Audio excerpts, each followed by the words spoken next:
या सो आज हम जो डिस्कशन करने वाले हैं भगवत गीता पे करने वाले हैं। और अभी तक हम भगवत गीता से काफ़ी कुछ सीख चुके हैं, थर्ड चैप्टर में है।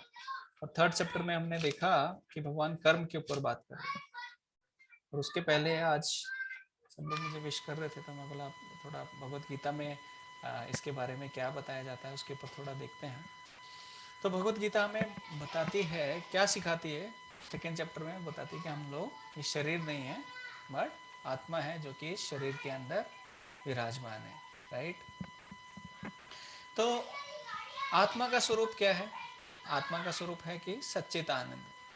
वो एटर्नल है, उसका कोई जन्म नहीं होता, उसका कोई मृत्यु नहीं होती। बट और वो क्या है, आत्मा क्या है कि भगवान का एक अंश है, भगवान श्री कृष्ण का पार्ट एंड पार्सल जो हम लोग बोलते हैं, वो भगवान श्री कृष्ण का है। पर ये शरीर क्या है? फिर ये शरीर हमें दिया गया है भगवान ने। शरीर का मतलब क्या है? इस शरीर का मतलब है कि इस शरीर एक मीडियम है। मीडियम का मतलब, जैसे अगर हमें मुझे आपसे बात करनी है तो मैं एक कंप्यूटर के मीडियम से आपसे बात कर रहा हूँ, है ना।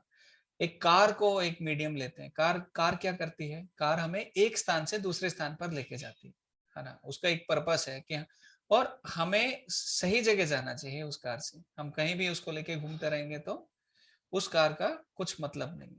तो सही पर्पस क्या है, सही जीवन का लक्ष्य क्या है? तो वो इस शरीर के, इस जो मनुष्य का जो शरीर हमें मिला है, इसका मीडियम के थ्रू हमें वो अचीव करना चाहिए। राइट। एंड भगवान भागवतम में भी बोलते हैं कि ठीक है, एवरी राइज, जैसे हर हर दिन सूरज उगता है और छिपता है, उसके साथ में क्या हो रहा है? वी आर गोइंग, हम लोग मृत्यु के समीप जा रहे हैं, है ना। तो एक बर्थडे पे हमें क्या सेलिब्रेट करना चाहिए अगर हम मृत्यु के पास जा रहे हैं तो पास्ट सेलिब्रेट करें हम लोग, कि जो हमने पास्ट में देखो क्या क्या अचीवमेंट किए वो सेलिब्रेट करें, जो जा चुका है। या फिर ये सेलिब्रेट करें कि जो फ्यूचर में आने वाला है, जो हमें पता नहीं है, जिसकी वजह से हम थोड़ा एंजाइटी में रहते हैं, चिंता में रहते हैं, अरे क्या होगा, कल क्या होगा, उसको कैसे सेलिब्रेट करें। राइट। एंड हमारा एग्जिस्टेंस है उसको सेलिब्रेट करें, कि हम देखो हम ये बन गए या वो बन गए। किस चीज को, मतलब बर्थडे के दिन किस चीज को सेलिब्रेट करें? एक्चुअली इस दुनिया में अगर हम देखें तो जो भी ना सेल्फलेस व्यक्ति काम कर रहे हैं, सेल्फलेस मतलब अपने लिए जो कार्य नहीं करता, दूसरों के लिए कार्य करता है, उसका जीवन उतना ही लंबा होता है ना।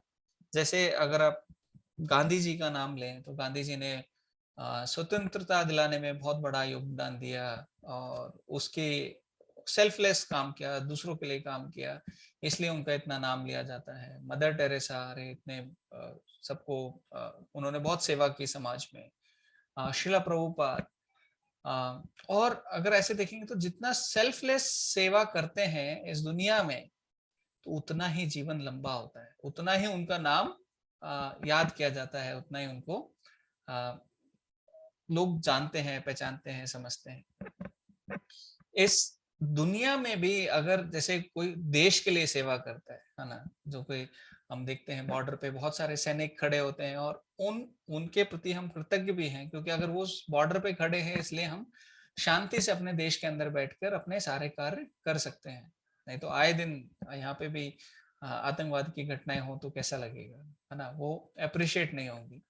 तो जो देश के लिए भी सेल्फलेस सर्विस करते हैं उन्हें भी अवार्ड दिया जाता है, इनाम दिया जाता है ना।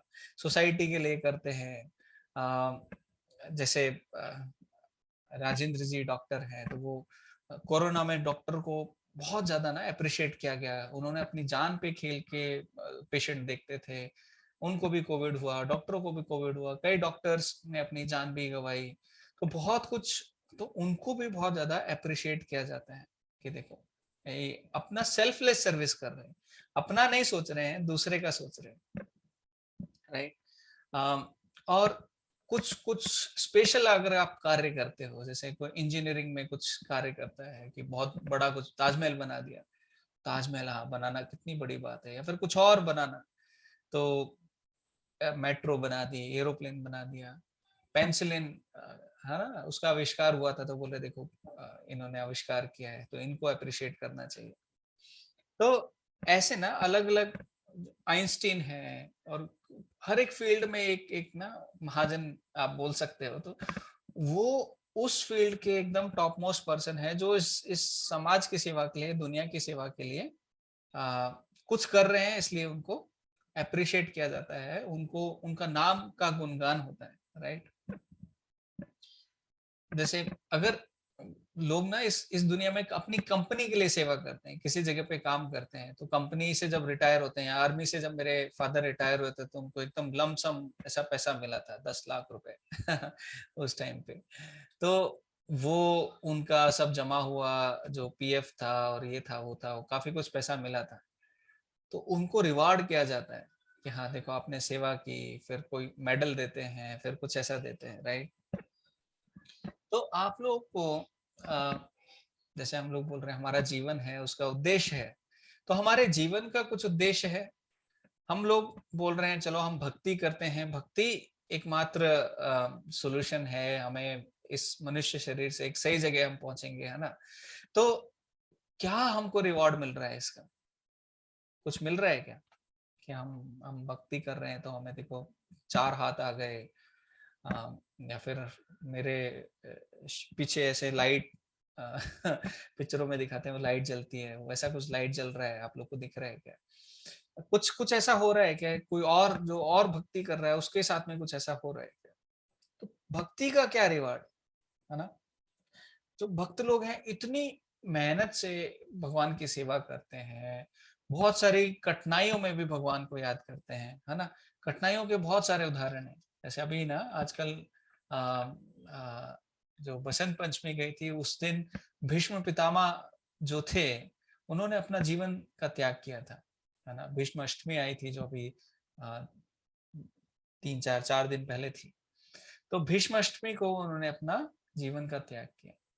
और भीष्म पितामह अगर आप देखोगे तो वो कौरवों के साइड से लड़ रहे थे, और इतने शक्तिशाली थे, उनको परशुराम ने भी वरदान दिया था कि आपसे कोई जीत नहीं सकता। भगवान उनको अपोजिट साइड में, कौरवों के साइड में रखकर भी ये दिखाना चाहते हैं, देखो आप अगर अधर्म की साइड हो तो कृष्ण से आप बड़े नहीं हो, कृष्ण से आप नहीं जीत सकते हो। तो आप आ, तो जो भक्ति का रास्ता है वो सर्वोच्च रास्ता है। और अंततः जैसे भगवत गीता के शुरू में अर्जुन बड़े कंफ्यूज हो जाते हैं कि मेरे को नहीं लड़ना है, मेरे को युद्ध नहीं करना है, अपने लोगों को नहीं मारना है। पर भगवत गीता के खत्म होने के बाद जब ये कुरुक्षेत्र की लड़ाई खत्म हो गई, तो 64 करोड़ लोगों को, 64 करोड़ लोग मर गए थे उसमें। कितने दिन में, 18 दिन में। जो अभी पेंडेमिक है उसमें कितने लोग मरे हैं, अभी शायद 50 लाख, कितने साल में, अभी 2 साल के ऊपर हो गया, है ना। तो 2 साल में इतने लोग मरे हैं, पर वो 18 दिन में 64 करोड़ लोग मर गए, इतना फास्ट। कोई सोशल डिस्टेंसिंग नहीं, सामने खड़े होके लड़ रहे थे, वो क्षत्रिय भाव था। और भीष्म पितामह उनको तो और ये युद्ध के शुरू में था, और युद्ध के बाद में क्या था, युधिष्ठिर महाराज को ऐसा लग रहा था कि देखो मैं राजा बनना चाहिए, मुझे राज्य मिलना चाहिए, मुझे इस गद्दी पे बैठना है, तो इसके लिए मैंने ये युद्ध किया, इतने सारे लोग मरे, मेरे अपने लोगों की मृत्यु हुई। वो जो कुरुक्षेत्र का जब आप रणभूमि का डिस्क्रिप्शन पढ़ेंगे, जब उत्तरा रणभूमि में जाती है, महाभारत में आता है, तो वो वहां पे जैसे अगर आप बारिश के समय में अगर बाहर निकलते हैं कहीं मिट्टी वाली जगह में तो कीचड़ हो जाता है, तो वहां पे वो कीचड़ था, लेकिन वो कीचड़ पानी का नहीं था, वो खून का था। इतना ज्यादा रक्त बहाया गया था उस युद्ध में, इतनी ज्यादा मृत्यु हुई थी, और सब भगवान कृष्ण के दर्शन करते हुए बाद में सब वैकुंठ धाम गए थे, क्योंकि जो भी व्यक्ति मर रहा था भगवान का दर्शन कर रहा था और भगवान के दर्शन करते हुए जाएंगे तो वैकुंठ धाम ही जाएंगे। तो कहने का मतलब ये है, भक्त जो है इतनी कठिनाइयों में भी भगवान को याद कर रहे हैं, है ना। तो क्या होगा, भीष्म देव ने भगवान को याद किया। अभी अब देखो ना, बैड ऑफ एरो, जो एरो हैं, जो बाण हैं, उनके शरीर में इतने सारे लगे हुए हैं कि एक एक एक उंगली रखने की भी जगह नहीं।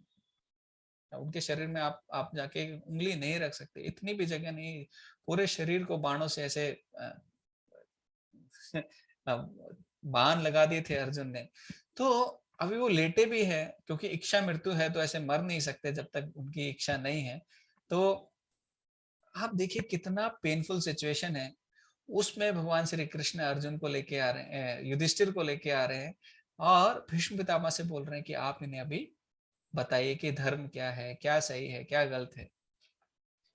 आपको बोला जाए अरे ये क्या भक्ति हुई, है ना। हम अगर माला कर रहे हैं और एक सुई भी चुभ जाए, तो कितने लोग हैं जो कंटिन्यूअसली माला करेंगे, है ना। बहुत इम्पॉसिबल सा टास्क है, राइट। कोई छोटा एक सुई भी हमारे अगर शरीर में चली जाए या चुभ जाए, तो हम माला नहीं कर पाएंगे, हम ध्यान नहीं लगा पाएंगे। हमारा पूरा ध्यान उस शरीर के एक छोटे से केंद्र पे होगा जहाँ पे वो सुई चुबा दी गई है। पर भीष्म पितामह पूरा बाणों की शैया पे लेट कर भी किसको याद कर रहे हैं? भगवान कृष्ण के नाम का उपदेश कर रहे हैं।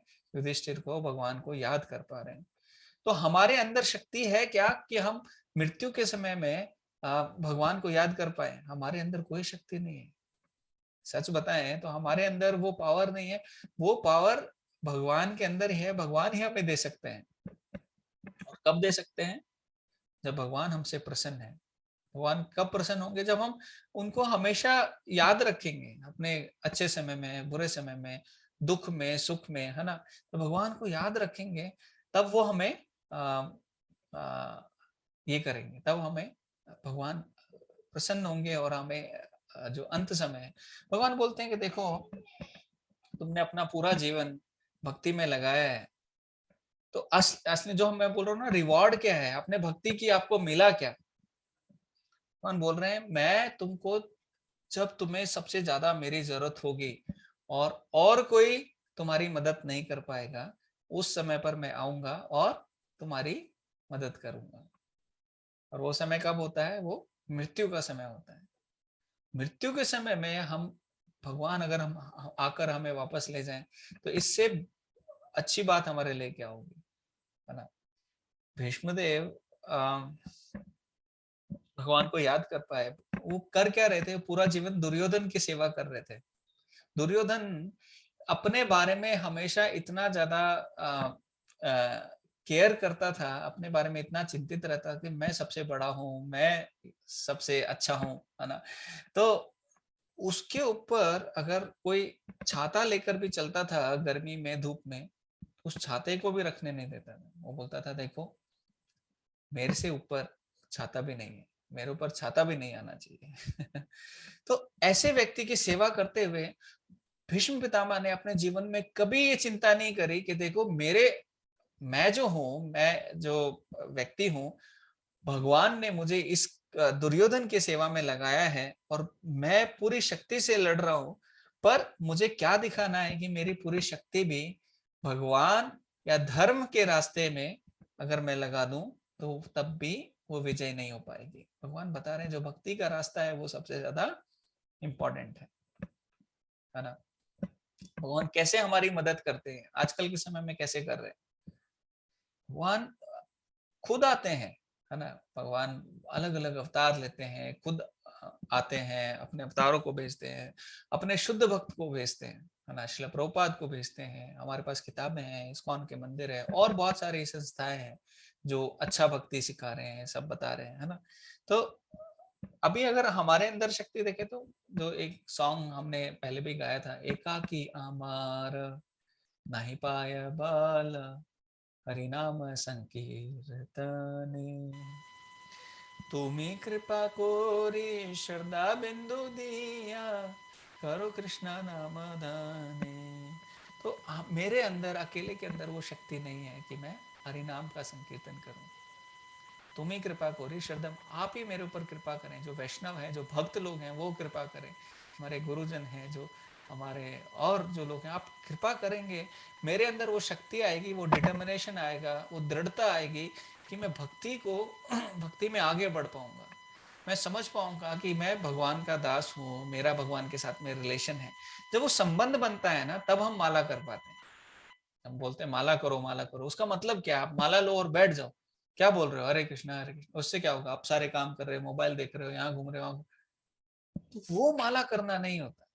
माला करने का असली ये है कि हाँ देखो, मैं ये इंजीनियर नहीं हूँ, मैं मैनेजर नहीं हूँ, मैं डॉक्टर नहीं हूँ, मैं किसी चीज का मालिक नहीं हूँ, मेरी कोई प्रॉपर्टी नहीं है, मेरा सिर्फ एक ही धन और प्राण है, वो मेरे भगवान है। और ये सुंदर भगवान का नाम उनसे अभिन्न है। जब मैं भगवान का नाम जप कर रहा हूँ, भगवान का नाम ले रहा हूँ, तो मैं भगवान के संपर्क में आ रहा हूँ, है ना। तो जब हम ऐसे अपना संबंध भगवान से बनाते हैं, भगवान के बारे में विचार करते हैं, है ना, सोचते हैं, अपने जो गलत जो हमने धारणाएं बनाई हुई हैं उनको हटाते हैं, और फिर माला करते हैं, तो वो माला होती है, वो ध्यान होता है। वो तो जब हम भक्तों का संग करते हैं, भक्त हमें बार बार रिमाइंड कराते हैं। जैसे आप लोग ये क्लास में आते हो तो बार बार आपको रिमाइंड कराया जाता है, नहीं आपको माला करनी है, माला इंपॉर्टेंट है, भक्ति करना इंपॉर्टेंट है, बाकी इतनी सारी चीजें हैं जीवन में, वो सब करना इंपॉर्टेंट है ना। श्रील प्रभुपाद एक बार अपनी शिष्या को पूछ रहे थे, एक ना शिष्य थी उनकी उनकी शादी हुई थी, और श्रील प्रभुपाद ने उनको पूछा ऐसे मजाक मजाक में, प्रभुपाद बोले आप किसको ज्यादा प्रेम करती हैं, भगवान कृष्ण को या अपने पति को? तो उन्होंने कहा, और वो रोने लगी। प्रभुपाद ने कहा, अरे क्या हुआ, रो क्यों रहे आप? उन्होंने बोला, एक्चुअली प्रभुपाद किसी को नहीं। प्रभुपाद बोले, देखो यही साधना भक्ति है। शुरू में जब हम भक्ति करते हैं तो हमारे अंदर भगवान के प्रति उतना प्रेम नहीं है ना। हमारा प्रेम अभी भी सुप्त अवस्था में है। हमारे अंदर प्रेम है ना, पर वो कवर्ड है, हमने बाकी चीजों को दे दिया है। हम भगवान को देंगे, भगवान के नाम को देंगे, माला करेंगे, तब हमारा ये जो प्रेम है ये निकल के आएगा, और तब हम भगवान की भक्ति अच्छे से कर पाएंगे, है ना। बिना प्रेम किए, बिना किसी की सेवा, मतलब जो हम मनुष्य है, हमारा जो एक जो आत्मा है, उसका नेचर ही है कि किसी से प्रेम करना है, किसी से सेवा करनी है। पर हमने भगवान को छोड़कर जो हमारे लिए कितना अरेंजमेंट कर रहे हैं, हवा कौन दे रहा है, पानी कौन दे रहा है, हमारे खाने का इंतजाम कौन कर रहा है, हर एक चीज जो आ रही है वो भगवान ने हमें दी है। ये टेम्परेरी दी है ना, थोड़े दिन के बाद ये चली जाएगी, कुछ और शरीर मिल जाएगा, कुछ और। पर ये सारा इंतजाम कौन कर रहा है? एक चिड़िया के खाने का, एक चींटी के खाने का, एक हाथी के खाने का कौन कर रहा है? भगवान ही कर रहे हैं ना। तो भगवान अगर हमारा इतना ख्याल कर रहे हैं, भगवान सब कुछ हमारी रक्षा कर रहे हैं, तो क्यों ना हम एक जीवन, ये जो जीवन है, इतने करोड़ों जीवन तो हमने बिता दिए बिना भगवान का नाम लिए, सब किए, पर एक जीवन क्यों ना हम भगवान की शरण में लगा दें, है ना। तो आज ना एक स्पेशल दिन भी है, आज वराह द्वादशी है। आज के दिन भगवान आए थे वरादेव के रूप में। वरादेव का भागवतम में अलग अलग कल्पों का वर्णन आता है। एक श्वेत वरा आते हैं, श्वेत वरा जब आते हैं तो वो क्या करते हैं, जब स्वयंभू मनु और शतरूपा को भगवान ने भेजा कि आप जो है मनु है, तो मनु का क्या है कि आप पहले मनुष्य हैं, आपको अभी विस्तार करना है, आपको पॉपुलेशन बढ़ानी है। तो वो आए और उनको विस्तार करना था। उन्होंने देखा जो धरती है वो एकदम गर्भोदक्षय ओशन में डूबी हुई। तो ब्रह्मा जी के पास गए, बोले ब्रह्मा जी आपने हमें सेवा दी है, पर सेवा कैसे करें, पृथ्वी तो गर्भोदक्षय ओशन में डूबी हुई। तो उन्होंने बोला अच्छा। तो ब्रह्मा जी से प्रार्थना कर रहे थे, तो उनकी नाक से वरादेव के रूप में भगवान आए, और उन्होंने पृथ्वी को गर्भोदक्षय ओशन से निकाल के उसकी जो ओरिजिनल स्थिति है वहां पर रख दिया। एक दूसरे कल्प की कहानी में भी, जहाँ पे नील वरा और जो रेड वरा, रेड को क्या बोलते, तो वो वरादेव का भी वर्णन आता है। वहां पे क्या वर्णन आता है, वहां पे आता है कि जो वरादेव थे, अब जो हिरणाक्ष और हिरण्यकशिपु, ये जो दो राक्षस थे, ये दोनों राक्षस बहुत ज्यादा स्ट्रॉन्ग थे, बहुत शक्तिशाली थे। तो एक जो हिरणाक्ष था, उसने जो पृथ्वी था उसको पानी में डुबो रहा था। और तो भगवान आए, भगवान ने हिरण्याक्ष से लड़ाई करी, हिरण्याक्ष जो राक्षस था उसको मारा और पृथ्वी को वापस स्थापित किया। तो अलग अलग कल्प में भगवान की अलग अलग तरह से कहानियां आती हैं। तो वरादेव के बारे में ना एक बिल्वा मंगल ठाकुर बताते हैं कि वरादेव का अगर आप इमेजिन करना चाहो कि कितने बड़े थे वरादेव, तो वरादेव के जो शरीर के एक जो छिद्र होता है जिसमें से एक पोर होता है, हमारे शरीर में इतने सारे जिसमें से बाल ऐसे निकल रहे हैं, इतने सारे छिद्र हैं, तो वहां उस छिद्र में इस दुनिया के सारे अगर समुद्रों को आप भरकर डाल दो तो भी वो छिद्र पूरा नहीं भरेगा। तो इतना एक छिद्र है, तो आप समझिए कि वरादेव का खुद का शरीर कितना बड़ा था। तो वरादेव के बारे में आता है। और कल जो है वो बहुत ही ज्यादा एक स्पेशल दिन है ना। तो ये जो हिरण्याक्ष है और हिरण्यकशिपु है, ये कौन है? एक्चुअली जय और विजय है, जो वैकुंठ धाम में भगवान की सेवा में लगे थे। जो 4 कुमार थे वो आए थे और एक डिस्कशन है, काफी डिटेल डिस्कशन है।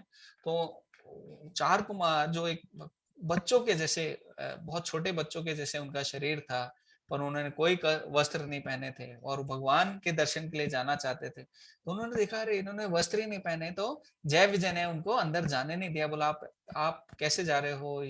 तो कुमारों ने बोला आप अभी तक शरीर के लेवल पे बात कर रहे हो, है ना। आप भगवान के द्वारपाल हो और आपको यही नहीं पता कि आत्मा क्या है, शरीर क्या है, आप शरीर की बात कर रहे हो। तो वहां पे है ना वो श्राप देते हैं कि आप जाओ, जो पृथ्वी लोक है वहां पे जाके आप अपना अवतार लो, आप पृथ्वी लोक में जाओ, क्योंकि आपका जो सोच है, जो विचार है, वो शरीर के लेवल का है। तो इस दुनिया में लोग बहुत अमीर रहते हैं, बहुत खुश होते थे, हम कितने अच्छे हैं, पर ये श्राप मिलके यहाँ पे लोग आते हैं वहां से। तो कहने का मतलब क्या है कि उनको ना ऑप्शन दिए थे। क्या ऑप्शन दिए थे? क्या तो आप देखो 7 बार जन्म लो और एक भक्त के रूप में जाओ, या फिर 3 बार जन्म लो और राक्षस के रूप में जाओ। तो उन्होंने बोला हम 3 बार जाएंगे और जल्दी वापस आएंगे, हमें पृथ्वी लोक में रहना नहीं है। तो एक बार वो क्या रूप लेके आए? हिरण्याक्ष और हिरण्यकशिपु। दूसरी बार कुंभकर्ण और रावण। फिर शिशुपाल और दंतवक्र, भगवान कृष्ण की लीला में। और जैसे भगवान का एक अवतार, जैसे चंद अवतार बोलते हैं, गौरंग महाप्रभु आते हैं, वैसे ही नित्यानंद प्रभु भी आते हैं। तो ये दोनों कौन है? जैसे जो भगवान श्री कृष्ण है उनका ही एक अवतार है, एक विस्तार है, उनको बोलते हैं बलराम जी। बलराम जी का क्या काम है? भगवान की सेवा की सेवा के लिए जो भी जरूरी है वो पूरा अरेंजमेंट करना, उसका विस्तार बन जाते हैं, वही संकर्षण बन जाते हैं, है ना। जब भगवान राम के रूप में वो आए तो वो लक्ष्मण के रूप में भगवान के साथ में आए। जब भगवान कृष्ण आए तो वो क्या बनकर आए? वो बड़े भाई बलराम बनकर आए। तो राम अवतार के बाद में उन्होंने डिसाइड कर लिया था अभी छोटा बनकर नहीं आना है, क्योंकि ये बात मानते नहीं है। तो उस अवतार के बाद से वो बड़े में आने। तो भगवान जब श्री कृष्ण और बलराम ये दोनों वापस में कलयुग में आते हैं। अभी भगवत गीता तो बता दिया कैसे जीवन को निर्वाह करना है, उसमें सब कुछ लिख दिया, भगवान ने देखा पर कोई फॉलो नहीं कर रहा है। तो भगवान एक भक्त के रूप में आते हैं, श्री चैतन्य महाप्रभु, ये दिखाने के लिए कि कैसे एक भक्त को अपना जीवन निर्वाह करना चाहिए, एक भक्त को कैसे रहना चाहिए। और उनकी सेवा करने के लिए आते हैं नित्यानंद महाप्रभु। तो नित्यानंद प्रभु हैं, वो आते हैं तो हमेशा सेवा भाव में ही रहते हैं, भगवान की सेवा करते हैं। तो कल नित्यानंद त्रयोदशी है। जो बलराम जी है, बलराम सचिशु तो होइलो जी, बलराम होइलो निताय, पहला लाइन क्या था? ठीक है। तो जो बलराम जी हैं वो नित्यानंद प्रभु के रूप में आते हैं। वो नित्यानंद प्रभु हैं, स्वयं भगवान है, और इसके रूप में आते हैं। और किस लिए आते हैं? क्योंकि देखो कलयुग में इतना सरल प्रोसेस भगवान ने दिया है। और नित्यानंद प्रभु क्या है? भगवान के विस्तार हैं, भगवान जो चैतन्य महाप्रभु हैं उनकी सेवा के भाव में आए हैं। और जब अगर आप देखते हो कि कोरोना काल में इतने सारे लोग हैं, जो बच्चे हैं एग्जाम में बैठे हैं पर पढ़ नहीं पा रहे हैं, स्कूल नहीं जा पा रहे हैं, इनकी स्थिति बहुत खराब है ना। इनको टीचर से डायरेक्ट लाइव क्लासेस नहीं हो पा रहे हैं, है ना। तो बच्चे क्या क्या नहीं कर रहे हैं। तो ये पक्का है कि ये उतना अच्छे से परफॉर्म नहीं करेंगे। तो बच्चे जो भी हैं, जो भी कोई इंजीनियर है या फिर कोई 10th क्लास में है, कोई 8th क्लास में है, सबको पास कर दिया जा रहा है। ऐसी जो कलयुग की जो बची कुची जो एक ये है ना आबादी है, वो कौन है जो सतयुग में पास नहीं हुए, त्रेता में पास नहीं हुए, द्वापर में पास नहीं हुए, कलयुग तक घिसट रहे हैं, अभी तक सोच रहे हैं कि मैं ये आत्मा हूँ, इस शरीर के द्वारा मैं जितना एंजॉय कर सकूं वो मैं एंजॉय कर लूं। इस तो वो जो मेंटेलिटी है, जो देह आत्म बुद्धि को लेकर अभी भी बैठे हुए हैं और अभी तक वो होप है, प्लान बनाए जा रहे हैं। तो उनके लिए श्री नित्यानंद प्रभु घर घर जाकर प्रचार करने, सबको बता रहे हैं कि चैतन्य महाप्रभु कौन है। चैतन्य महाप्रभु ने एक्चुअली आदेश दिया हरदास ठाकुर को और नित्यानंद प्रभु को कि आप जाओ, घर घर जाओ और हरे नाम का प्रचार करो, भगवान के नाम का प्रचार करो, लोगों से बोलो कि आप भगवान के नाम लो, भगवान का नाम जाप करो, आप भक्ति करो, भक्ति का सहारा लो। ये एकमात्र ये है। हम ना लास्ट में आज एक भजन भी गा देंगे। तो वो भगवान के प्रेम में इतने ज्यादा इंटॉक्सिकेटेड हैं। जैसे इस दुनिया में हम देखते हैं कि लोग शराब पीकर नशा करके इंटॉक्सिकेट हो जाते हैं, मैड हो जाते हैं, पागल हो जाते हैं। पर नित्यानंद प्रभु वो नशे में, भक्ति का जो नशा है, भगवान का जो एक प्रेम प्रदान करने का जो इनका एक भाव है, उसमें भगवान की सेवा करने की इच्छा के साथ वो सारे दुनिया के लोगों का उद्धार करना चाहते हैं। और वो बोल रहे हैं एक बार आप भगवान का नाम लो, आप भगवान कृष्ण का नाम जाप करो। तो वो जा जा के लोगों को प्रचार कर रहे हैं, खुद जा जा के प्रचार कर रहे हैं। तो उसी परंपरा में हम आते हैं और हम भी जाके लोगों को जैसे भगवत गीता का वितरण करते हैं, भागवतम देते हैं, सब लोग को पढ़ने के लिए बोलते हैं, तो वो करते हैं। जैसे आप देखोगे कि अगर कोई ना जैसे अगर आपने कभी देखा होगा, अगर कोई शराब पिया हुआ व्यक्ति है, इंटॉक्सिकेटेड है, अगर कोई बच्चा जाएगा पैसे मांगेगा, पापा पैसे दो, तो पापा को 5 रुपए देने होंगे पर वो 100 रुपए दे देगा। ऐसे नित्यानंद प्रभु है, वो कृपा इतनी बांट रहे हैं, इतनी बांट रहे हैं। हमें क्या करना है, हमें थोड़ा सा सिंसियर बनना है ना, थोड़ा सा अपनी तरफ से ये दिखाना है कि देखो हमें भक्ति अच्छी लगती है, हमें अपनी शरण मिल, थोड़ा सा बस एक एफर्ट डालना है और उसका इनाम इतना बड़ा मिलने वाला है ना। तो ये गारंटी दे रहे श्री नित्यानंद प्रभु कि आप भगवान का नाम लोगे, हरे कृष्णा मंत्र जाप करोगे। उन्होंने ही एक्चुअली जो नित्यानंद प्रभु हैं, उन्होंने ही श्रील प्रभुपाद के लिए भविष्यवाणी करी थी। उन्होंने बोला था मेरा सेनापति भक्त आएगा और इस दुनिया में चारों तरफ भगवान के नाम का प्रचार करेगा। नित्यानंद प्रभु जब रघुनाथ रघुनाथ दास गोस्वामी को जब मिले थे, तो उन्होंने जब उनको दिखा रहे थे पूरा नवद्वीप परिक्रमा और ये सारी चीजें दिखा रहे थे, तो वो दिखाते हैं कि वहां पे देखो, जहाँ पे अभी नया टीओपी मंदिर आ रहा है, जो मायापुर में जो बड़ा मंदिर बन रहा है, तो वहां इशारा करके देखो, यहाँ से पूरे दुनिया के लोग आएंगे और भगवान का नाम जाप करेंगे। तो उन्होंने बहुत सारी ऐसे भविष्यवाणी की जो हम देख रहे हैं कि अभी बहुत सत्य हो रही। तो हमें भी चाहिए कि हम जो बलराम जी हैं, जो हमें भगवान की सेवा में लगाते हैं, हमें बल देते हैं भक्ति में कि हमें भक्ति कैसे करना चाहिए, हमारे अंदर भक्ति करने की शक्ति होनी चाहिए, है ना। हम अपनी तरफ से कोशिश करके कभी भी उस लेवल पे भक्ति नहीं कर सकते।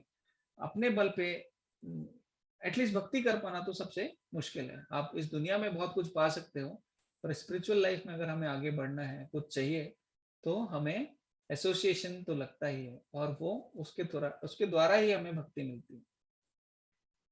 तो हम जो भी एफर्ट डाल रहे हैं अपनी भगवत गीता क्लास और बाकी जितने भी कार्य हम कर रहे हैं, उनका उद्देश्य यही है कि हम सब भक्ति में थोड़ा आगे बढ़े, थोड़ा भगवान की तरफ जाएं।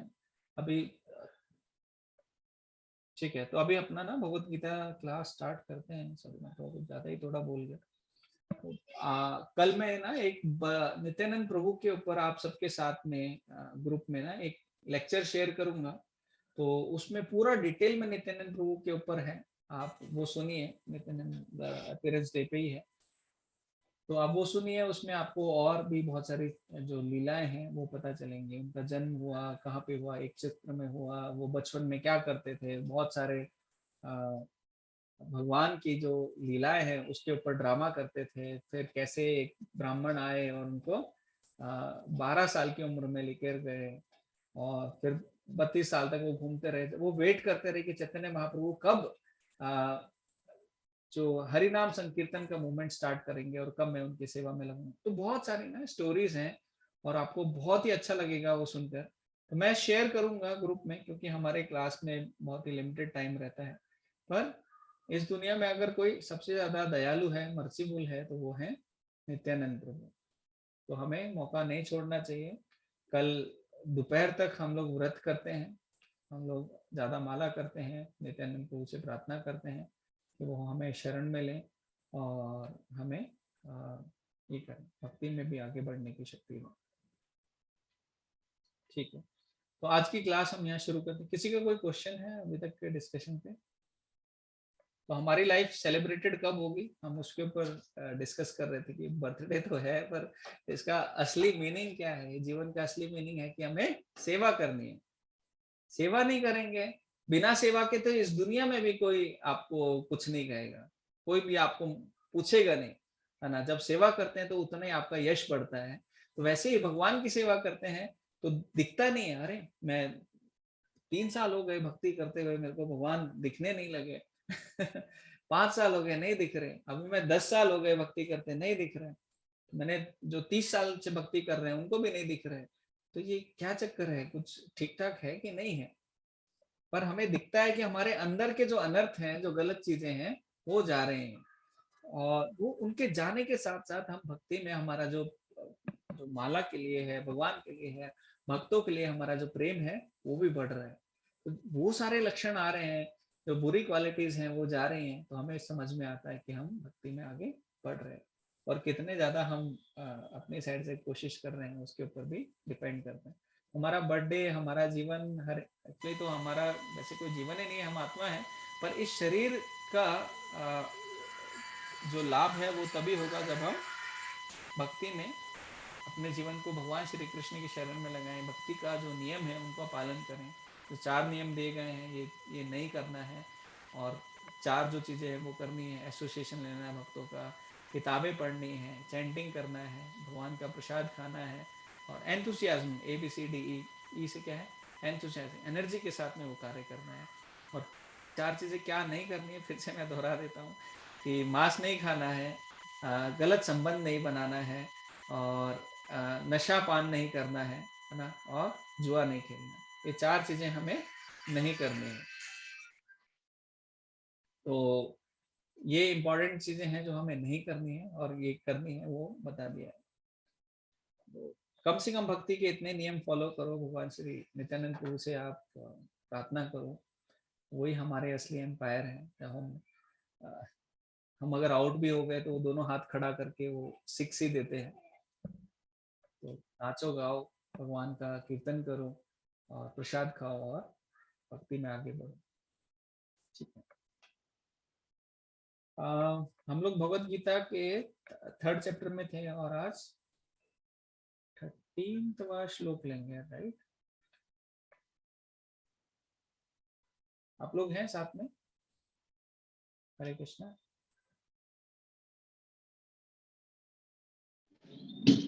हरे कृष्ण। तो 13वां आज श्लोक लेंगे, और 12 श्लोक तो हो गया था शायद, ये भी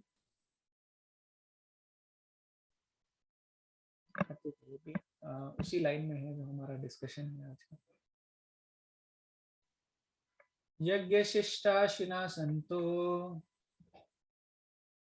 यज्ञ शिष्टाशिना संतो, मुच्यन्ते सर्वकिल्बिषे, मुच्यन्ते सर्वकिल्बिषे, भुजन्ते ते त्वघं पाप, भुजन्ते ते त्वघं पाप, ये पचन्ते आत्मकारणात्, ये पचन्ते आत्मकारणात्। यज्ञ शिष्टा मतलब जो फूड है, जो food taken after performance of yajna, Ashina, eater, Santa, the devotees, Muchante, great get relief, Sarva, all kind of kilbisha from sins, Pujante, enjoy, they, too, but Akham, grievous sins, Papa, sinners, ye who, Pachante, prepare food, Atma Karanat, for sense enjoyment. तो प्रभुपाद एक एक शब्द का भी हमें यहाँ पे अर्थ बताते हैं, जिससे हम उस श्लोक को और अच्छे से समझ सकते हैं।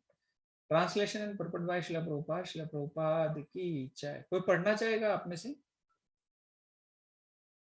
श्लोका नंबर 13।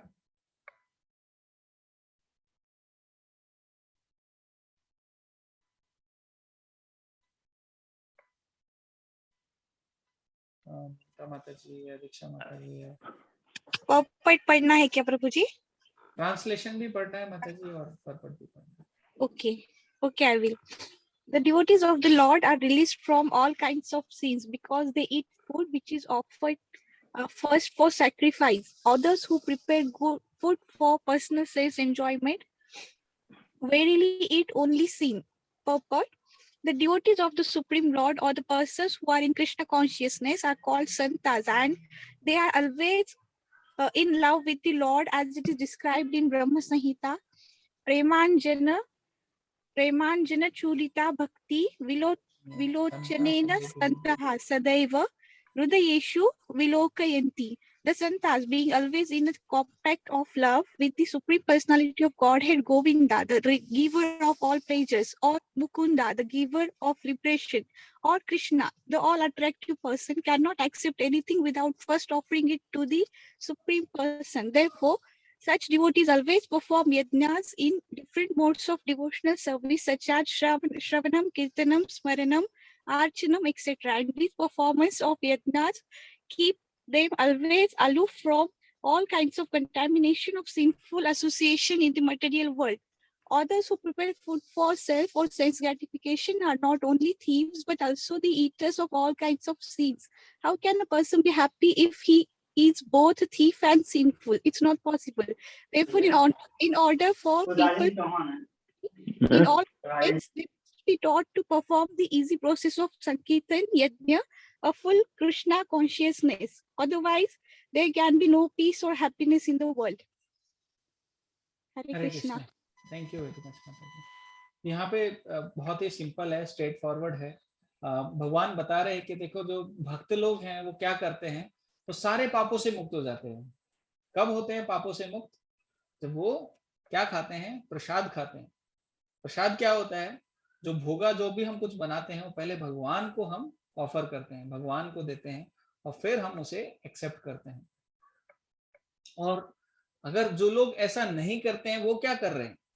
वो बोल रहे हैं अदर्स, जो बाकी के लोग हैं जो भगवान को भोग लगा के नहीं खा रहे हैं, वो क्या करते हैं? वो prepare food for their personal sense enjoy, जो अपने लिए सिर्फ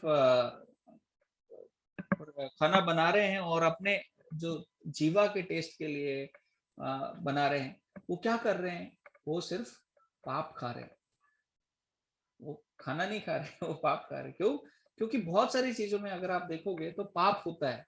जब आप खाना बनाते हो, गैस जलाते हो, तो छोटे मोटे जीव जंतु मर जाते हैं, कई बार सब्जियों में कुछ कीड़े मर जाते हैं, और इतना लंबा प्रोसेस है।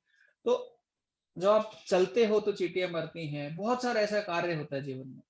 तो जो प्रसाद के बनाने के लिए, तो उसमें भी अगर आप भगवान को ऑफर नहीं कर रहे हो तो आप पाप खा रहे हो, है ना। जीवो जीवस्य जीवनम, तो उसका मतलब क्या है कि एक जो जीव है वो किस पे आधार करता है? एक जीव का आधार होता है दूसरा जीव, है ना। अगर मुझे अगर ये अपना जीवन में कुछ खाना है, तो मुझे ऐसी चीज खानी होगी जिसमें जान है ना, जिसमें एनर्जी है, जिसमें लाइफ है। बिना लाइफ वाली चीज खा के मैं अपना जीवन आगे नहीं बढ़ा सकता। जैसे मैं जाऊं बाहर और पत्थर खाने लगूं, क्या पत्थर खाकर मैं आगे बढ़ सकता हूँ, अपना जीवन अच्छा कर सकता हूँ? नहीं। पत्थर में, जिस पत्थर में जान नहीं है, मिट्टी में जान नहीं है, तो उसको खा के मैं कैसे अपना जीवन आगे बढ़ा सकता हूँ? तो मुझे वही चीज खानी पड़ेगी जिसमें एनर्जी है, जान है, कुछ तो ये है। तो जब मैं वो खाऊंगा तब मेरा जीवन आगे बढ़ेगा, है ना? तो अगर मैं, जैसे ना जैन लोग क्या बोलते हैं कि हम आलू नहीं खाते हैं। आलू में क्या होता है, पूरा जैसे सब्जी है, सब्जी के हम फ्रूट्स खाते हैं। टमाटर है, वो लगा है ऐसे फ्रूट, वो हम खाते हैं, पूरे पेड़ को नहीं मारने, है ना? भिंडी है और लौकी है, तोरई है और ये सब चीजें हैं। तो अनाज है, जब पूरा पेड़ सूख जाता है तो अनाज बनता है, तो उसको पीस के हम आटा बनाते हैं और फिर खाते हैं। तो आटा बनने में भी बहुत सारे चक्की में जानवर पीस जाते होंगे, है ना? तो कहने का मतलब ये है कि वो बोलते हैं, जैन बोलते हैं इन चीजों में ना डायरेक्ट हम किसी को मार नहीं रहे हैं, नेचुरल प्रोसेस से जो आ रहा है उसको। पर आलू निकाल रहे तो उसमें पूरा पेड़ को उखाड़ देते हैं और फिर आलू निकालते हैं, या फिर जैसे गाजर है, मूली है, अदरक है। तो इन चीजों को आप जब खा रहे हो तो पूरा उसका जीवन ही नष्ट कर दे रहे हो, तो आप पाप से कैसे बचोगे? भगवान बोल रहे हैं तो जीवो जीवस्य जीवनम, अभी जीवन तो दूसरे पे आधारित है और किसी को मारना भी पाप है। उस पाप से कैसे बचोगे? जब आप वो चीजें खाओगे जो शास्त्रों में अलाउड है। क्या चीजें हैं वो? वेजिटेरियन जो चीजें हैं वो आप खाओगे। और जब वेजिटेरियन भी है उसमें भी पाप है। जब आप भगवान को भोग लगाते हो, ऑफर करते हो, तो भगवान उसमें से हमारा प्यार देखते हैं, हमारा हृदय देखते हैं, और जो भी पाप है उस पाप को निकाल कर हमें अपना प्रेम प्रदान करते हैं। प्रसाद मतलब जो भगवान की जो मर्सी है, दया है, वो हमें उसके रूप में खाते हैं। जब हम वो प्रसाद खाते हैं तो हमारा जो जीवन है एकदम सात्विक हो जाता है। तो भगवान यहाँ पे बोल रहे हैं कि अरे, तो मेरे भक्त क्या करते हैं, वो हमेशा मुझे ऑफर करके ही खाते हैं। और जो ऑफर करके नहीं खा रहे हैं वो क्या कर रहे हैं, वो सिर्फ पाप खा रहे हैं। तो इसमें ना बहुत सारा हम लोग अलग अलग चीज के ऊपर डिस्कशन कर सकते हैं। तो ऑफर करके कैसे खाना है, वो सब प्रोसेस अगर आपको नहीं पता है तो मैं फिर एक किसी क्लास में डिस्कस कर सकता हूँ। अभी भी अगर आपको डिस्कशन करना है तो वो भी हम बता सकते हैं। बाहर नहीं खाते हैं।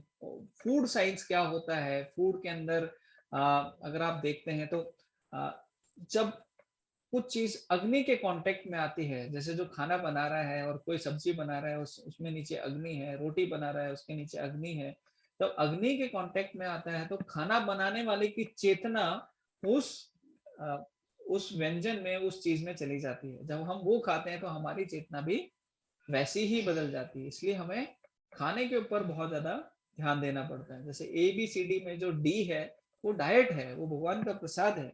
हमें क्या ग्रहण करना है? अपने जीवन को उतना ही खाना है जिसमें यह हष्ट पुष्ट रहे, हम भगवान की सेवा अच्छे से कर पाए, तो उतना ही खाना है। और भगवान का प्रसाद ही खाना है। ठीक है।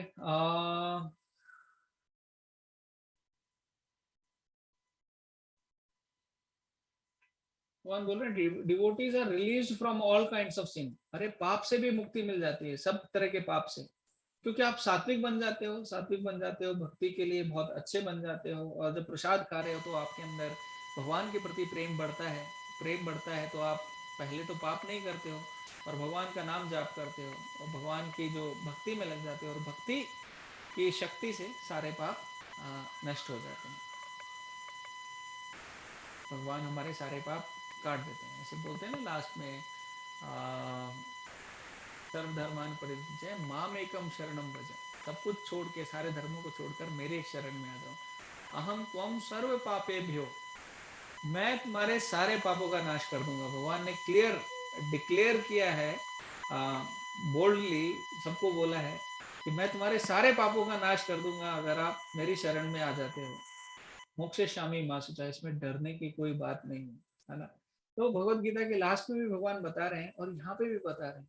ये जो छोटे छोटे ये जो श्लोक आते हैं ये हमें बहुत कुछ सिखा के जाते हैं। हमारे जीवन में एटलीस्ट हमें थोड़ा सा, जैसे अगर आप बोलते हो कि मैं ऐसी जगह रहता हूँ जहाँ पे प्रसाद नहीं मिल सकता है, मैं तो प्रसाद बनाता नहीं हूँ, है ना, मुझे तो जो मिलता है प्लेट में वो खाना पड़ता है ना, मैं सेल्स में हूँ या मैं ऐसा हूँ, या फिर मेरी वाइफ जो है वो भक्त नहीं है, या फिर हमारे घर में तो कुक कोई और करता है, तो हमें धीरे धीरे कोशिश करनी चाहिए कि कैसे हम उसको सात्विक लेवल पे लेके जाएं, जितना ज़्यादा सात्विक हो सकता है।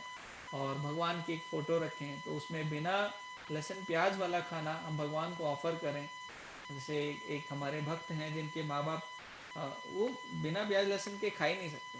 वो क्या करते हैं, जब उनके घर में कुछ बनता है तो बिना प्याज लहसुन वाला पहले बनाते हैं, उसको भगवान को ऑफर करते हैं, अपना प्रसाद अलग निकालते हैं, बाकी बचे में फिर वो प्याज लहसुन मिला देते हैं। तो ऐसे ऐसे ट्रिक करते हैं लोग, तो डिवोटीज, क्योंकि उन्हें तो प्रसाद ही खाना है। तो अगर आपकी सिचुएशन भी कुछ ऐसी है जिसमें आपको लगता है कि देखो मैं तो बना ही नहीं रहा हूँ ना, अभी मैं स्टूडेंट हूँ, या मैं कुछ भी सिचुएशन हो सकती है किसी की, या फिर बाहर जाके खाना है, शादी है, तो आप भगवान से प्रार्थना कर सकते हैं, हे भगवान मेरी इच्छा नहीं है, पर क्योंकि जीवन को चलाने के लिए खाना है, कृपया आप उन भगवान को ग्रेटिट्यूड एक्सप्रेस कर सकते हैं, कृपया आप मुझे माफ करें और मैं ऐसे प्रसाद खाने का इच्छुक हूँ, जब भी मुझे मौका मिलेगा मैं प्रसाद ही खाना चाहूँगा। तो ऐसे प्रार्थना करके, और मैं अभी एक्सेप्ट कर रहा हूँ, और 3 बार श्री विष्णु श्री विष्णु श्री विष्णु बोल के हम उस चीज़ को एक्सेप्ट कर सकते हैं, उस चीज़ को खा सकते हैं। पर ये रेगुलर रूल नहीं है। ये रूल कब होता है, जब हम एक्सेप्शनल कंडीशंस में है, जब कुछ खाने को ही नहीं मिल रहा है, या बाहर कुछ है, या कुछ कर ही नहीं सकते हैं, प्रसाद भोगा लगा ही नहीं सकते। हमारे भक्त तो भगवान का फोटो लेके घूमते हैं, जहाँ भी जाते हैं। वो शादियों में जाएंगे तो कुछ ऐसी चीज़ ले लेंगे जिसमें लहसुन प्याज नहीं होता, उनको लेके भगवान से प्रार्थना करते हैं, या फिर कुछ जो खुद बना रहे हैं वो फोटो लेके घूमते हैं, भगवान को ऑफर करते हैं और उसको खाते हैं, है ना।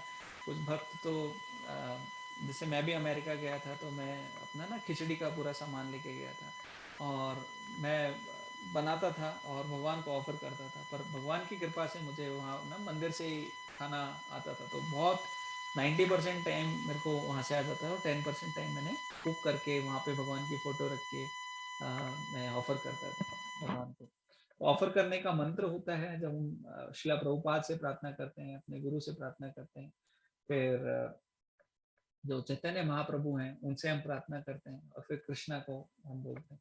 तो मंत्र क्या है, जैसे हम हमारे गुरु हैं तो उनका गुरु का मंत्र हम 3 बार बोलते हैं, और हम इस परंपरा में हैं जहाँ पे शिला प्रभुपाद हमारे हमारे गुरु के गुरु हैं, तो उनको हम उनका मंत्र बोलते हैं, जो हम ये बोलते हैं, नमो विष्णुपादाय कृष्ण पृष्ठाय भूतले श्रीमते भक्ति वेदांत स्वामी नित्य नाम में नमस्ते सारस्वती देवी गौर वाणी प्रचारिणे निर्विशेष शून्यवादी पाश्चात्य देशितारिणे। ये 2 मंत्र हैं, हर एक मंत्र को 3-3 बार बोलते हैं। फिर नमो महावदन्याय कृष्ण प्रेम प्रदायते कृष्णाय कृष्ण चैतन्य नामने गौर कृष्ण नमः, इस मंत्र को 3 बार बोलते हैं।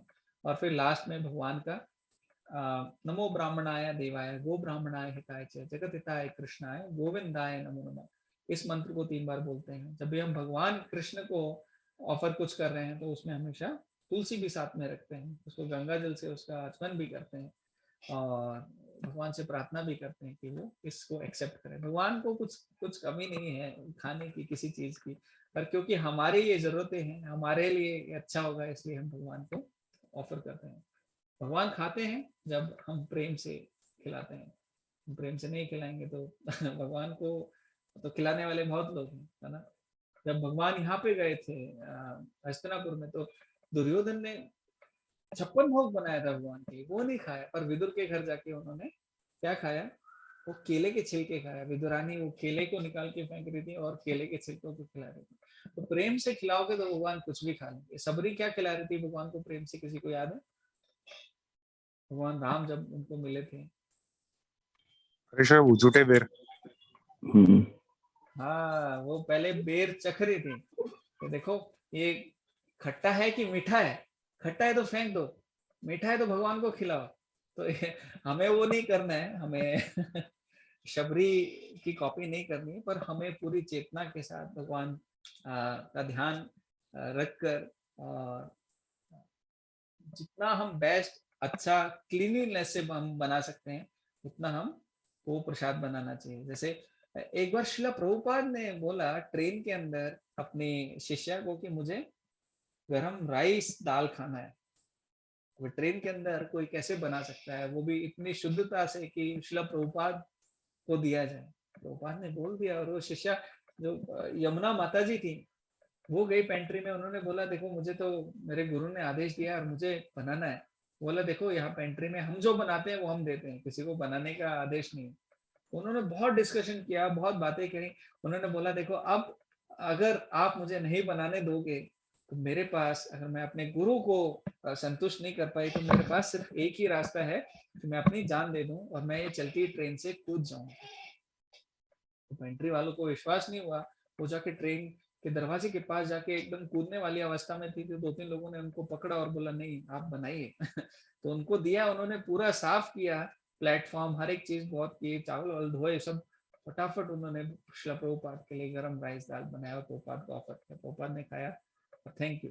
अब देखिए कि ये श्रील प्रभुपाद के लिए, गुरु के लिए कितनी शुद्धता, कितना सब कुछ, कितना क्या क्या कर सकते हैं भक्त लोग। वो लेवल अलग है, हम उनकी कॉपी नहीं कर सकते। वो भक्त एकदम अलग स्तर पर हैं। पर हमारे स्तर पर भगवान को जब हम भोग लगाते हैं, और भगवान का जब हम भोग लगाए हुआ प्रसाद खाते हैं ना, तो हमारा जीवन में बहुत बदलाव होता है। इस्कॉन में हमें बहुत सारे लोग मिलते हैं कि जो कैसे आए, वो शुरू में खिचड़ी खाने से आए, आते थे मंदिर और खिचड़ी खाते थे, खिचड़ी खाते थे, और जब वो खिचड़ी पच गई तो वो भक्त बन गए। तो थोड़ा सा टाइम लगता है, पर वो खिचड़ी पच जाती है और हम भगवान के भक्त बन जाते हैं। तो हमें क्या करना है और क्या नहीं करना है, ये श्लोक में बताया गया है। हमें क्या करना है, हमें जो भी कुछ खाना है भगवान को ऑफर करके खाना है। ऑफर क्यों करना है? भगवान, अगर अगर राजेंद्र जी का हॉस्पिटल है, अगर मैं उस हॉस्पिटल में जाऊं और जाके एक कैंची या फिर एक कुछ और दवाइयाँ या फिर और कुछ उनकी पानी की बोतल ऐसे उठा के चुपके से लेके आ जाऊं, तो राजेंद्र जी क्या बोलेंगे कि मैं कौन हूँ? अरे वो तो चोर है, ये देखो चोरी करके ले जाता है, कभी कुछ आता है कुछ उठा के ले जाता है ये। है ना, ऐसे ही बोलेंगे ना। तो भगवान ये बोल रहे हैं कि जो ऑफर नहीं कर रहा है वो कौन है? वो पापी है, वो चोर है। वेरली इट सिन। क्यों? क्योंकि हर एक चीज इस दुनिया में भगवान की है, और भगवान की है और हम ले रहे हैं, तो हम भगवान की अनुमति लेते हैं। भगवान मुझे ये चीज यूज करने के लिए चाहिए, मुझे आपकी परमिशन चाहिए, मैं इसको ले सकता हूँ। तो भक्त लोग हैं, मैंने देखा वो धोती कुर्ता भी लाते हैं तो वो अपने भगवान के मंदिर में रखते हैं और उनसे परमिशन मांग के वो नए कपड़े पहनते हैं। तो जब हम भगवान की परमिशन ले रहे हैं तो भगवान खुश होते हैं, है ना। अगर कोई छोटा बच्चा अपने माँ बाप से पॉकेट मनी लेता है और उस पॉकेट मनी से माँ बाप के लिए ही कुछ गिफ्ट लेके आता है, तो माँ बाप खुश होते हैं, देखो मैंने इसको पॉकेट मनी दी और ये मुझे ही वापस गिफ्ट दे रहा है ना। तो खुश होते हैं और वो और प्रेम करते हैं। ऐसे भगवान खुश होते हैं कि ठीक है, मैंने इसके कर्मों के हिसाब से इसे अच्छा कुछ मिल रहा है, ये कुछ है, लेकिन ये क्या कर रहा है, ये सब कुछ मुझे ऑफर करके खा रहा है। ये सब कुछ जो भी इसका है, ये भगवान की भक्ति में सेवा में लग रहा है ना। तो जब हम ये सारी चीजें करते हैं तो हम भक्ति से कनेक्टेड रहते हैं, है ना। तो ये बहुत ज्यादा इंपॉर्टेंट है हमारे जीवन में कि हम दो चीजें इसमें क्या बताइए, जो भी खाएं ऑफर करके खाएं, और जो जो दूसरे जो लोग नहीं कर रहे हैं ऐसा, वो पाप ही कर रहे हैं। श्रील प्रभुपाद परपट में भी काफी सारी चीजें बता रहे हैं। जो संत लोग हैं, जो भगवान के भक्त हैं, उनको उनको क्या कहते हैं? संत लोग कहते हैं ना। जो संत हैं, जो भगवान के भक्त हैं, उनके बारे में ब्रह्म संहिता में श्लोक है, प्रेमांजन चुर्त भक्ति विलोचने न संता सदैव हृदयेषु विलोकयन्ति। तो भगवान को कैसे देख सकते हैं? हम इन आंखों से नहीं देख सकते। जब प्रेमान अंजन, तो प्रेम का काजल जब हम अपनी आंखों में लगाएंगे तो भगवान को देख पाएंगे। जब प्रेम होगा हमारे हृदय में, हमारे अंदर, तब हम भगवान को दर्शन कर पाएंगे। उसके बिना हम भगवान का दर्शन नहीं कर सकते। संता सदैव हृदयेषु विलोकयन्ति। वो संत लोग ऐसा करते हैं, है ना। तो आगे श्रील प्रभुपाद बोल रहे हैं, देयरफॉर सच डिवोटीज ऑलवेज परफॉर्म यज्ञ in different modes of devotional service. तो अलग अलग तरीके से हम लोग भक्ति कर सकते हैं। श्रवण करके भगवान का, श्रवण कर मतलब सुनकर भगवान की लीलाओं को, कीर्तन करके, कीर्तन करना या जोर से भगवान का हरे कृष्णा कीर्तन कर रहे हैं तो उसको कीर्तन बोलते हैं। जब हम चैंटिंग कर रहे हैं तो वो भी एक कीर्तन है ना, भगवान का नाम जाप कर रहे हैं। स्मरण, भगवान के बारे में सोचकर, याद करके, अर्चना, भगवान की पूजा करके, अर्चनम वंदनम दास्यम साख्याम आत्मनिवेदनम, तो ऐसे अलग अलग 9 प्रोसेस हैं भक्ति के, तो वो करके किसी भी एक प्रोसेस से या सारे प्रोसेस से आप अगर जुड़ जाते हैं तो आप भक्ति में आगे बढ़ते हैं। आगे प्रभुपाद बोल रहे हैं, who prepares food for self और sense gratification only thieves. Prabhupad कह रहे हैं वो सब चोर हैं, क्यों? क्योंकि also the eaters of all kinds of sins. वही पहले तो भगवान से परमिशन मिल रही है, और दूसरा जो भी खा रहे हैं उसमें भी पाप है, क्योंकि भगवान जो जब ऑफर करते हैं तो उसमें से भगवान पाप निकाल लेते हैं। ये तो कुछ भी चीज इस दुनिया में पाप से रहित नहीं होती। How can a person is happy if both thief and sinful? वो व्यक्ति, प्रभुपाद क्वेश्चन कर रहे हैं कि ऐसा व्यक्ति सुखी कैसे हो सकता है जो पहले तो खुद एक चोर है और दूसरा पापी है? नहीं रह सकता ना उसको। इस दुनिया में सुखी नहीं रह सकता, तो उसके लिए उसे पाप भी नहीं करना है और चोरी भी नहीं करनी है। ये दोनों चीज इस श्लोक में बता रहे। तो जो नित्यानंद प्रभु हैं वो हमें यही सिखाने आए हैं कि कैसे हम फिर भगवान का नाम जाप लेके, भगवान का नाम का कीर्तन करके कैसे हम सच में सुखी हो सकते हैं। तो कल बहुत अच्छा, बहुत ही शुभ दिन है भगवान नित्यानंद प्रभु के ऊपर जो हमें देने आए हैं।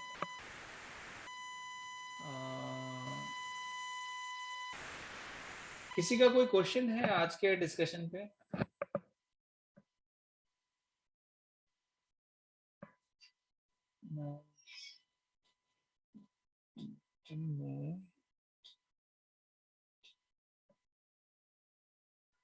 हम लोग नित्यानंद प्रभु के ऊपर एक कोई तो भी वैष्णव सॉन्ग गा सकते हैं। आपका कोई फेवरेट है तो वो बता दीजिए, नहीं तो मैं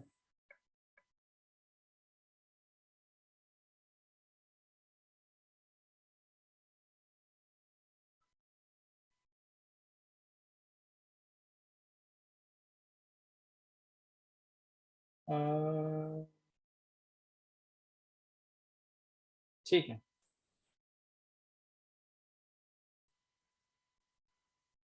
पद कमला है।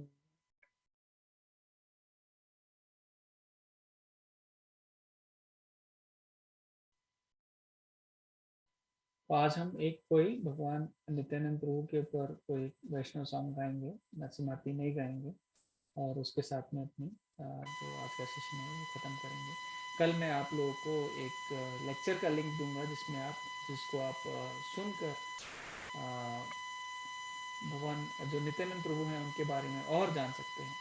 और मायापुर हम लोग जा रहे हैं, अगर आप में से आप लोग भी, सब लोग इनवाइटेड हैं, जितना जल्दी हो सके उतना आप हमें बता सकते हैं।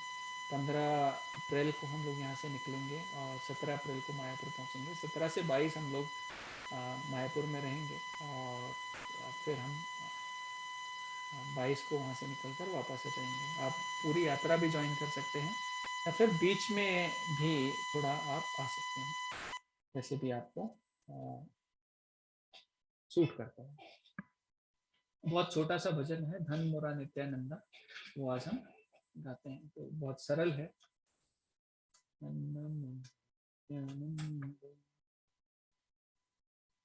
और आप लोग अनम्यूट करके मेरे पीछे रिपीट भी कर सकते हैं।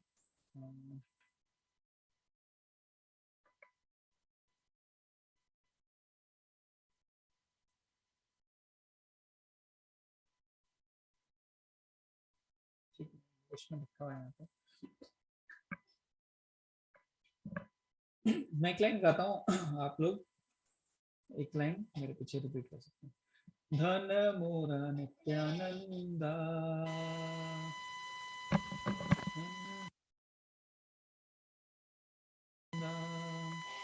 पति मोरा गौरा चंद्रा,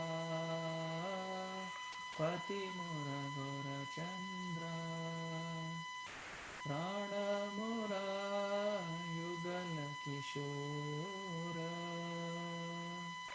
प्राण मोरा जुगल किशोर, अद्वैत आचार्य बल, गदाधर मोरा कुला,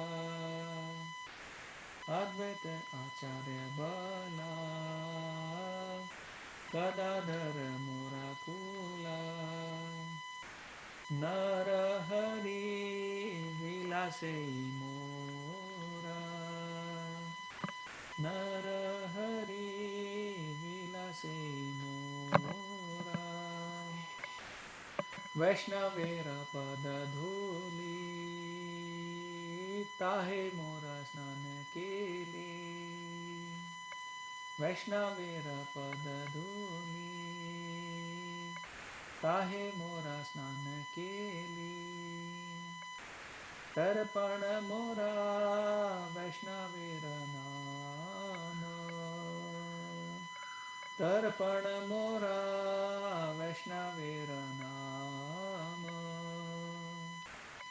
विचार कोरिया माने, भक्ति रस आस्वादाने, विचार कोरिया माने, भक्ति रस आस्वादाने, मध्यस्थ श्री भागवत पुराण, मध्यस्थ श्री भागवत पुराण,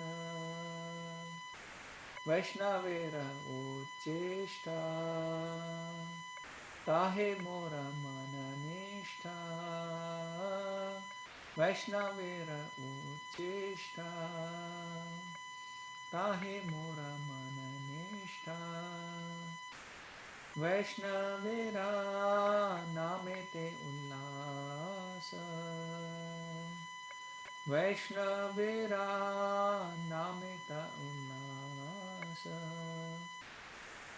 वृंदावन चबूतारा, ताहे मोरा मन घेरा, वृंदावन चबूतारा, ताहे मोरा मन घेरा, कोहे दीना नरोत्तम दास, कोहे दीना नरोत्तम दास, धन मोरा नित्यानंदा, पति मोरा गौरचंद्रा, प्राण मोरा युगल किशोर, प्राण मोरा युगल किशोर। तो ये जो सॉन्ग है ये लिखा है नरोत्तम दास ठाकुर ने। यहाँ पे ना ये क्या गा रहे हैं कि धन मोरा नित्यानंद, जो इस दुनिया में जो धन है, जो धन जो सब कुछ प्रदान कर सकता है, वो सब चीज़ मुझे नहीं चाहिए। मेरा जो असली धन है वो कौन है? वो नित्यानंद प्रभु है। पति मोरा गौराचंद्र, जो पति हैं वो कौन है? गौरंगा, जो चैतन्य महाप्रभु हैं वो मेरे पति हैं। पति क्या करता है? सुरक्षा प्रदान करता है, आपको सेफ्टी रखता है, आपको संरक्षण करता है। वो मेरा कौन करता है? वो गौरचंद्र करते हैं। और प्राण मेरे क्या है? प्राण मोला युगल किशोर, जो राधा कृष्णा है वो युगल किशोर जो है वो मेरे प्राण है, राइट। एंड अद्वैत आचार्य बल, जो अद्वैत आचार्य हैं वो मेरे बल हैं। गदाधर मोरा कुला, और मेरी फैमिली और कुल कोई पूछोगे तो मैं गदाधर पंडित का नाम लूँगा। मैं अलग अलग जो वैष्णव हैं उनके नाम से बताया गया कि मैं किसको क्या समझता हूँ। नरोत्तम दास ठाकुर कह रहे हैं नर हरि सरकार कौन है? वो मेरी ग्लोरी है, मेरा विलास है। वैष्णव मेरा पद धूलि, ताहे मोर स्नान के लिए। तो वैष्णवों का जो जो धूलि होता है, जो चरण की धूलि होती है, उसमें जो स्नान करना है मुझे। एंड ताहे मोरा स्नान के लिए। फिर क्या है? तर्पण मोरा वैष्णवेरे नाम। तो वैष्णव जो भक्तों का नाम है वो मेरा तर्पण है, वो मेरा सेटिस्फेक्शन, वो मेरे को तारता है ना। जब भी मैं भक्तों का नाम लेता हूँ तो मेरा उद्धार हो जाता है, ऐसे वो बोल रहे हैं। फिर क्या है? विचार कोरिया माने भक्ति रस आस्वाद्य में मध्यस्थ श्री भागवत पुराण। जो भागवत पुराण में जो बताया गया है तो वो सारे जो स्क्रिप्चर्स हैं, सारे जितने भी कुछ हैं, वो सब में भागवत पुराण जो है वो मेरे लिए सबसे इम्पोर्टेंट है। वैष्णव उच्चिष्टा ताहे मोरा मन निष्ठा। तो वैष्णव जो है उनका उच्चिष्ट, जब हम उच्चिष्ट हैं, जब भगवान का उच्चिष्ट खाते हैं, जब भगवान को भोग लगा कि जो हमें मिलता है वो प्रसाद होता है। और महाप्रसाद वो कब बन जाता है, जैसे कोई जो बहुत बड़ा हमारे गुरु हैं वो कोई कुछ उच्चिष्ट छोड़ देते हैं, वो खाकर हम और आस्वादन करते हैं। वैष्णव मेरा नाम तय उल्लास, जो भक्तों का नाम है वही मेरी खुशी है। वृंदावन चबूतरा ताहे मोरा मन घेरा। तो मेरा मन है वो वृंदावन का चबूतरे में ही लिमिटेड है, मतलब मेरे लिए वृंदावन ही सब कुछ है। ये जो अमेरिका, ऑस्ट्रेलिया, रशिया, तब मेरा सारा संसार ही वृंदावन है। और क्या प्रार्थना कर रहे हैं? कोहे देना नरोत्तम दास ये प्रार्थना कर रहे हैं, इस तरह से बोलते हैं। तो ये सॉन्ग था नित्यानंद प्रभु के ऊपर। ठीक है, तो हम लोग यहाँ पे स्टॉप करते हैं। आपका कोई सवाल है तो पूछ सकते हैं, नहीं तो you can stop here. Hare Krishna.